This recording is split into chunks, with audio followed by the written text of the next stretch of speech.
Hello friends, good afternoon. कैसे हो? I hope कि आप लोग अच्छे ही होंगे। सो फ्रेंड्स, आज की इस क्लास में हम लोग सॉल्व करेंगे जीके जीएस का प्रैक्टिस सेट। पूरे 25 प्रश्नों को हम लोग इस वीडियो में सॉल्व करेंगे और ये जीके जीएस की 17वीं क्लास है। अगर आप लोग पिछली क्लासेस को नहीं देखे हैं तो आप लोग प्ले लिस्ट में जाके देख सकते हैं। प्ले लिस्ट में आपको सभी सब्जेक्ट की क्लासेस मिल जाएंगी, जैसे आपका हिंदी हो गया, रीजनिंग हो गया, कला वर्ग हो गया, करंट अफेयर हो गया एंड जीके जीएस की और भी 16 क्लासेस आपको मिल जाएंगी। तो चलिए इस क्लास को स्टार्ट करते हैं।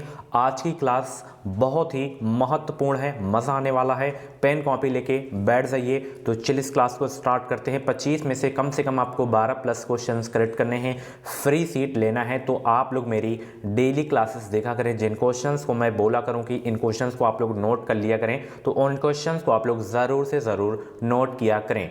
चलिए क्लास को स्टार्ट करते हैं। बेहतरीन स्कोर करना है अगर आपको बीएड एंट्रेंस एग्जाम में 2022 में, तो आप लोग हमारे चैनल से जुड़े रहें। चैनल को सब्सक्राइब करके बेल आइकन को ऑल पे प्रेस कर लीजिएगा। जितना मैं मटेरियल आप लोगों को दे रहा हूं यूट्यूब पे, उतना आपको तैयार करना है। अभी तो मेन क्लासेस आपकी बाकी हैं, जो टॉपिक वाइज की जो है क्लासेस अभी होंगी, उतना मैं करवा दूंगा और ये प्रैक्टिस करवा दूंगा, तो सारा काम आपका हो जाएगा। नीचे क्लासेस का टाइमिंग देख सकते हैं। 9:30 बजे हिंदी लैंग्वेज की क्लास होती है, 1:45 पे जीके प्लस करंट अफेयर की क्लास होती है, 5:45 पे रीजनिंग प्लस सब्जेक्ट एबिलिटी की क्लास होती है। क्रैश कोर्स के लिए व्हाट्सएप नंबर है। अगर आपको शॉर्ट नोट्स चाहिए बीएड प्रवेश परीक्षा का, बेहतरीन स्कोर करना है, जैसे सेल्फ स्टडी करना है कम समय में, तो आप लोग हमारे क्रैश कोर्स ले सकते हैं। इस क्रैश कोर्स में आपको जो है सभी सब्जेक्ट के इंपॉर्टेंट क्वेश्चंस और 10 ईयर के प्रीवियस क्वेश्चंस विद सॉल्यूशन के साथ आपको देखने को मिलेगा।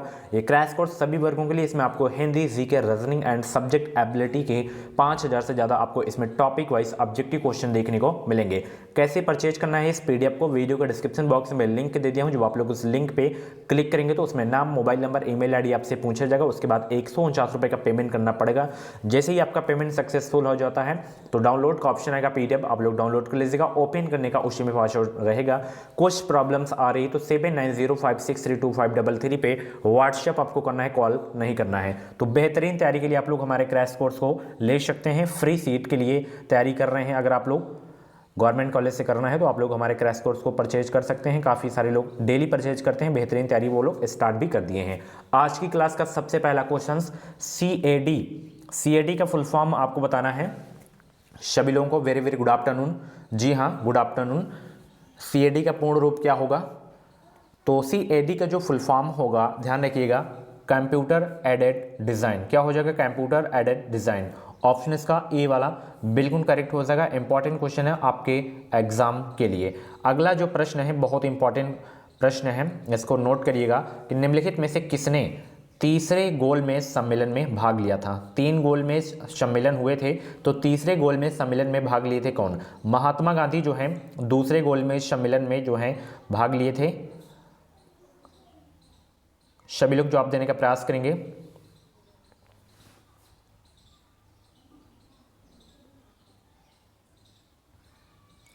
तो डॉक्टर भीमराव अंबेडकर तीसरे गोलमेज सम्मेलन में भाग लिए थे। ऑप्शन इसका जो है सी वाला बिल्कुल करेक्ट हो जाएगा। प्रथम गोलमेज सम्मेलन कब हुआ था? ये 1930 से 1931 तक हुआ था, याद रखना है। और ये मैं प्रथम बता रहा हूँ और दूसरा आपका जो है 1931 में हुआ था, ठीक है। और यहाँ पे जो तीसरा गोलमेज सम्मेलन हुआ था ये हुआ था 1932 में, 1932 में हुआ था। और डॉक्टर भीमराव अंबेडकर तीनों गोलमेज सम्मेलन में भाग लिए थे, तो ये भी आपको याद रखना है।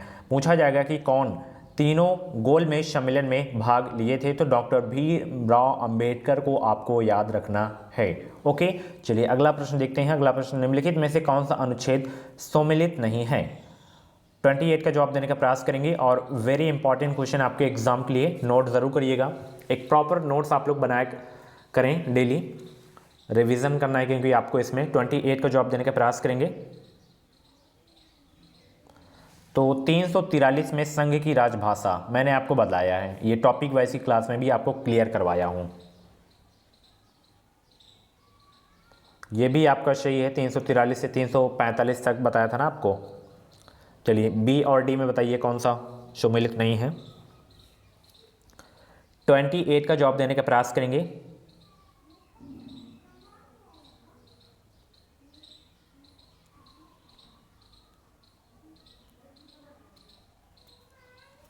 डी अनुच्छेद 344 राजभाषा पर संसदीय समिति एवं आयोग, ये भी आपका सही है। इसमें जो सम्मिलित नहीं है अनुच्छेद 351 के आगे जो लिखा हुआ है उच्चतम न्यायालय एवं उच्च न्यायालय के लिए राजभाषा, जो कि ये नहीं है। भारतीय संविधान के अनुच्छेद 351 में यह प्रावधान किया गया कि संघ का यह कर्तव्य होगा कि वह हिंदी भाषा का प्रसार एवं उत्थान करे ताकि यह भारत के सभी लोगों की अभिव्यक्ति का माध्यम बन सके। तो ऑप्शन बी वाला इसमें सम्मिलित नहीं था। ओके, बाकी इसको ध्यान रखिएगा, 343 पूछा जाता है। चलिए अगला प्रश्न, हिंदी दिवस कब मनाया जाता है? 14 सितंबर को। एंड विश्व हिंदी दिवस पूछे तो 10 जनवरी को, ये भी आपको याद रखना है। ठीक है, चलिए कपास की खेती के लिए उपयुक्त काली मिट्टी को किस अन्य नाम से जाना जाता है? कपास की खेती के लिए सबसे अच्छी जो मिट्टी है वो कौन सी है? काली मिट्टी है। और इसे किस और नाम से जाना जाता है? तो रेगुर मिट्टी के नाम से जाना जाता है। 29 का सी वाला बिल्कुल करेक्ट हो जाएगा। वेरी इंपॉर्टेंट क्वेश्चन है आपके एग्जाम के लिए। ये जो है सर्वाधिक जो पाई जाती है महाराष्ट्र राज्य में पाई जाती है, उसके बाद गुजरात में भी पाई जाती है, एमपी में भी पाई जाती है, तो ये भी आपको याद रखना है। ठीक है, चलिए उत्तरी भारत के विशाल मैदान गंगा का मैदान एवं दक्कन पठार का किस पर्वत श्रृंखला द्वारा विभाजन किया गया है? 30 के जवाब देने का प्रयास करेंगे। और जितने भी लोग चैनल पे नए हैं चैनल को सब्सक्राइब कर लीजिएगा, बेल आइकन को ऑल पे प्रेस कर लीजिएगा। जो भी बीएड की अपडेट रहेगी वो अपडेट आपको सबसे पहले इसी चैनल के माध्यम से देखने को मिलेगी। ऑथेंटिक न्यूज़ आपको देखने को मिलेगी। और वीडियो पसंद आए तो प्लीज़ वीडियो को लाइक ज़रूर करें। तो उत्तरी भारत के विशाल मैदान यानी कि गंगा का मैदान एवं दक्कन पठार का किस पर्वत श्रृंखला द्वारा विभाजन किया गया था? ये जो है विभाजन किया गया था विंध्याचल पर्वत श्रृंखला के द्वारा। ऑप्शन इसका ए वाला बिल्कुल करेक्ट हो जाएगा। ओके, चलिए अगला प्रश्न देखते हैं। भारत का एकमात्र सक्रिय ज्वालामुखी निम्नलिखित में से किस स्थान पर है? भारत का एकमात्र सक्रिय ज्वालामुखी निम्नलिखित में से किस स्थान पर है?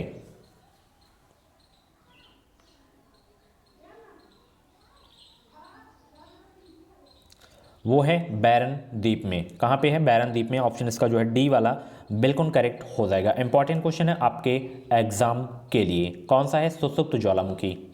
चलिए महाराष्ट्र के किस प्रसिद्ध संत ने रामायण पर भावार्थ रामायण नामक टीका लिखी? सभी लोग जवाब देने का प्रयास करेंगे। तो वो है एकनाथ ने। किसने? एकनाथ ने लिखा है। ऑप्शन इसका जो है बी वाला बिल्कुल करेक्ट हो जाएगा। ओके, ओ चंद्रशेखरन जिनका अगस्त 2021 में निधन हो गया, इन्होंने किस खेल में ओलंपिक में भारत का प्रतिनिधित्व किया था? क्रिकेट में, तीरंदाजी खेल में, हॉकी में, फुटबॉल खेल में, किस में किए थे? सभी लोग जवाब देने का प्रयास करेंगे। ये किए थे फुटबॉल खेल में। किस में? फुटबॉल खेल में। ऑप्शन इसका जो है डी वाला बिल्कुल करेक्ट हो जाएगा। चलिए केंद्रीय पर्यावरण वन एवं जलवायु परिवर्तन मंत्रालय द्वारा भारत के किस शहर में पहला कार्यात्मक स्मॉग टावर का उद्घाटन किया गया? चेन्नई, विशाखापत्तनम, दिल्ली, कोलकाता, कहाँ पे इसका उद्घाटन किया गया है? तो इसका उद्घाटन किया गया है, ध्यान रखिएगा, न्यू दिल्ली में। ऑप्शन इसका जो है सी वाला बिल्कुल करेक्ट हो जाएगा। चलिए अगला प्रश्न देखते हैं, क्योंकि दिल्ली में ही ज़्यादा ये सब आता है। निम्नलिखित में से कौन मौर्य सम्राट अशोक के मेरठ एवं टोपरा शिलालेखों को दिल्ली ले गया था? किसने?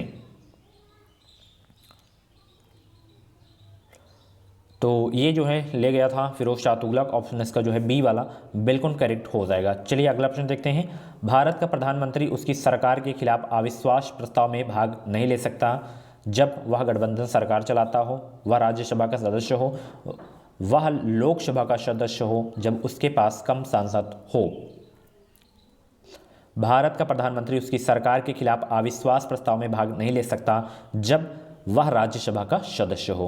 ओके, ऑप्शन इसका जो है बी वाला बिल्कुल करेक्ट हो जाएगा। अगर वह राज्यसभा का सदस्य है तो अविश्वास प्रस्ताव में भाग नहीं ले सकता है। ठीक है, चलिए एशिया की सबसे बड़ी खारे पानी की झील कहाँ स्थित है? एशिया की सबसे बड़ी खारे पानी की झील कहाँ स्थित है? 37 का जवाब देने का प्रयास करेंगे। उसका नाम क्या है? चिल्का झील। अगर नाम पूछे तो चिल्का झील है। ये कहाँ पे है? सभी लोग जवाब देने का प्रयास करेंगे। उड़ीसा में। कहाँ पे है? उड़ीसा में। ऑप्शन इसका जो है सी वाला बिल्कुल करेक्ट हो जाएगा। इंपॉर्टेंट क्वेश्चन है आपके एग्जाम के लिए। भारत की सबसे बड़ी तटीय झील है। इसकी लंबाई पूछे तो 65 किलोमीटर है। और सबसे मीठे पानी की झील कौन सी है? वुलर झील। कहाँ पे है? जम्मू कश्मीर में। ओके, चलिए सांभर झील पूछे तो राजस्थान याद रखना है। वाचस्पति पुरस्कार किस संस्था मंत्रालय द्वारा दिया जाता है? वाचस्पति पुरस्कार किस संस्था मंत्रालय द्वारा दिया जाता है? 38 का जवाब देने का प्रयास करेंगे। तो वाचस्पति पुरस्कार जो है के बिड़ला फाउंडेशन के द्वारा दिया जाता है। ऑप्शन इसका ए वाला बिल्कुल करेक्ट हो जाएगा। इंपॉर्टेंट क्वेश्चन है आपके एग्जाम के लिए, वेरी इंपॉर्टेंट क्वेश्चन है आपके एग्जाम के लिए। चलिए अगला प्रश्न देखते हैं।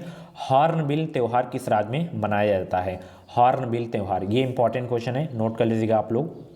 फेस्टिवल से क्वेश्चन पूछे जाते हैं। हॉर्नबिल त्यौहार किस राज्य में मनाया जाता है?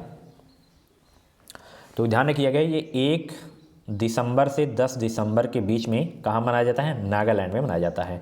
ऑप्शन इसका जो है ए वाला बिल्कुल करेक्ट हो जाएगा। हॉर्नबिल जो फेस्टिवल है आपके नागालैंड स्टेट में मनाया जाता है, 1 दिसंबर से 10 दिसंबर के बीच में मनाया जाता है। ओके, और हॉर्नबिल क्या है? एक जो है मतलब राजकीय पक्षी है नागालैंड का, ये भी आपको याद रखना है। उद्योगों के लिए वित्तीय सहायता देने के लिए सर्वोच्च बैंक कौन सा है? उद्योगों के लिए वित्तीय सहायता देने के लिए सर्वोच्च बैंक कौन सा है? वो है IDBI बैंक। ऑप्शन इसका जो है सी वाला बिल्कुल करेक्ट हो जाएगा। अगर इसकी स्थापना पूछे कब हुआ था IDBI बैंक की, तो 1964 में आपको याद रखना है। ठीक है, चलिए। कंप्यूटरों में प्रयुक्त IC चिप जो होते हैं वो किससे बनते हैं, ये आपको बताना है। IC चिप, IC चिप किससे बनते हैं? सभी लोग जवाब देने का प्रयास करेंगे। वेरी इंपॉर्टेंट क्वेश्चन है।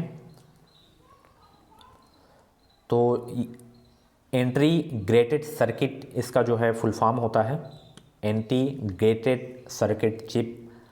तो ये बने होते हैं सिलिकॉन के। ऑप्शन इसका ए वाला बिल्कुल करेक्ट हो जाएगा। मल्टी प्रोसेसिंग होती है किससे?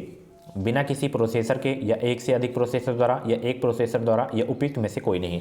तो मल्टी प्रोसेसिंग जो होती है वो होती है एक से अधिक प्रोसेसर के द्वारा। ऑप्शन इसका बी वाला बिल्कुल करेक्ट हो जाएगा। जितने भी लोग क्लास को देख रहे हैं फटाफट वीडियो को लाइक कर देंगे। सभी को वेरी वेरी गुड आफ्टरनून। जितने भी लोग क्लास को देख रहे हैं और शेयर भी कर देंगे ताकि और सारे लोग भी ज्वाइन हो सकें। कुछ डाउट्स वगैरह हो तो आप लोग कमेंट बॉक्स में डाउट क्लियर कर सकते हैं। अगला प्रश्न, भारत ने अगस्त 2021 में किस देश के साथ दक्षिण चीन सागर में नौसैनिक अभ्यास किया था? किस देश के साथ? तो ये किया गया था वियतनाम के साथ। ओके, ऑप्शन इसका ए वाला बिल्कुल करेक्ट हो जाएगा। अगला प्रश्न आप देख सकते हैं, भारत के भौगोलिक केंद्र होने के कारण निम्नलिखित में से किस शहर को जीरो मिल सेंटर कहा जाता है? 44 को जवाब देने का प्रयास करेंगे। किसे कहा जाता है? ये कहा जाता है MP महाराष्ट्र राज्य का एक शहर है नागपुर, जिसे जीरो मिल सेंटर के नाम से जाना जाता है। तो ऑप्शन इसका ए वाला बिल्कुल करेक्ट हो जाएगा। ओके, इंदौर भारत का सबसे स्वच्छ शहर है, ये भी आपको याद रखना है। ठीक है, भारत के संविधान में संशोधन द्वारा किस आयोग की स्थापना की गई थी? भारत के संविधान में संशोधन द्वारा किस आयोग की स्थापना की गई थी? 45 को जवाब देने का प्रयास करेंगे। तो राष्ट्रीय अनुसूचित जनजाति आयोग की स्थापना की गई थी। ऑप्शन इसका जो है सी वाला बिल्कुल करेक्ट हो जाएगा। इंपॉर्टेंट क्वेश्चन है आपके एग्जाम के लिए। ओके, नेक्स्ट क्वेश्चन, निम्नलिखित में से कौन सी पुस्तक कुलदीप नैयर द्वारा लिखी गई है? वो कौन सी पुस्तक है कुलदीप नैयर द्वारा जो लिखी गई है? तो वो है India the critical years. India the critical years, option इसका बी वाला बिल्कुल करेक्ट हो जाएगा। यह पुस्तक कुलदीप नैयर के द्वारा लिखी गई है। ऑप्शन इसका बी वाला बिल्कुल करेक्ट हो जाएगा। ये आ गया आपके सामने इंपॉर्टेंट क्वेश्चन है, स्टार लगा लीजिएगा कि यक्षगान किस राज्य की जो है प्रमुख नृत्य कला है? यक्षगान कई बार मैं आपको बताया भी हूँ अन्य क्लासेस में। तो ये कर्नाटक का है। कहाँ का है? कर्नाटक का। ऑप्शन इसका जो है डी वाला बिल्कुल करेक्ट हो जाएगा। अगर कुचिपुड़ी पूछे तो आंध्र प्रदेश का। ठीक है, दोनों इंपॉर्टेंट है। निम्नलिखित में से भारतेंदु हरिश्चंद्र की रचना कौन सी है? भारतेंदु हरिश्चंद्र की इसमें रचना कौन सी है? सभी लोग 48 का जवाब देने का प्रयास करेंगे। कुछ डाउट्स वगैरह हो तो कमेंट बॉक्स में अपना डाउट क्लियर कर सकते हैं और स्कोर आप लोग जरूर बताया करें। भारत दुर्दशा भारतेंदु हरिश्चंद्र की रचना है। ऑप्शन इसका जो है सी वाला बिल्कुल करेक्ट हो जाएगा। अगला प्रश्न आपके सामने आ गया है कि संविधान में उद्देश्य प्रस्ताव किसके द्वारा प्रस्तुत किया गया था? संविधान में उद्देश्य प्रस्ताव किसके द्वारा प्रस्तुत किया गया था? महात्मा गांधी के द्वारा, रविन्द्रनाथ टैगोर के द्वारा, जवाहरलाल नेहरू के द्वारा, B.J. तिलक के द्वारा। तो ये प्रस्तुत किया गया था जवाहरलाल नेहरू के द्वारा। ऑप्शन इसका सी वाला बिल्कुल करेक्ट हो जाएगा। अगला प्रश्न, प्लाड इकोनॉमिक फॉर इंडिया के लेखक कौन है? प्लाड इकोनॉमिक फॉर इंडिया के लेखक कौन है? 50 क्वेश्चंस का लास्ट आंसर बताने का प्रयास करेंगे। तो ये जो है डॉक्टर विश्वरैया के द्वारा जो है लिखी गई है, यही इनके लेखक है, plant economic for India. Option इसका जो है ए वाला बिल्कुल करेक्ट हो जाएगा। सो फ्रेंड्स, ये थी आज की जीके की क्लास। कैसी लगी क्लास आपको कमेंट बॉक्स में जरूर बताना। ये इसकी आंसर की भी लगा दिया हूँ, पीडीएफ आप लोग टेलीग्राम से प्राप्त कर सकते हैं। 25 प्रश्न में से आपके जितने भी प्रश्न सही हुए हों तो आप लोग अपना नाम और स्कोर कमेंट बॉक्स में ज़रूर से ज़रूर बताइएगा। ऐसे ही क्लासेस देखने के लिए आप लोग हमारे चैनल से जुड़े रहें। चैनल को सब्सक्राइब करके बेल आइकन को ऑल पे प्रेस कर लीजिएगा। इस चैनल के माध्यम से आपको निश्चित ही मदद मिलेगी। जो भी बीएड की अपडेट रहेगी वो अपडेट आपको सबसे पहले ऑथेंटिक न्यूज़ आपको इसी चैनल एजुकेशन विद साहिल की तरफ से देखने को मिलेगी। मिलते हैं अगली क्लास में, तब तक के लिए थैंक यू।